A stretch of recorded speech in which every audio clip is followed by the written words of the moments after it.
I don't smell anything.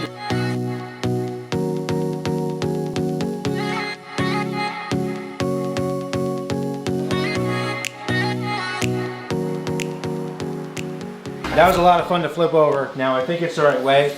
When we were moving it, I actually tore the plastic a little bit, so you already hear air escaping.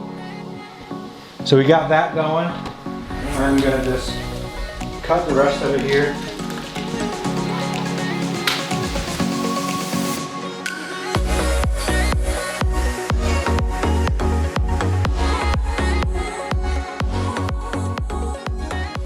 So, like I said, it can take up to 72 hours or so to fill up. But you can feel the individual coils in it. This is really night and day from the one that is just memory foam. Because it has that foam, it has the Eurotop pillow topper, the cooling layer, all that fun stuff. Now, I don't smell anything. There's no weird smells to it. Like sometimes you'll get these ones and they have this very odd smell. And I don't smell anything in this at all. Just looking at this, looks really nice. Right off the bat, see if there's anything else here. Now this should all expand up. Again, it's 12-inch total.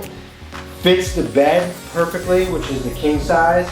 So I'm gonna wait till it rises up, but that's what's in the box of the SweetNight 12-inch hybrid mattress.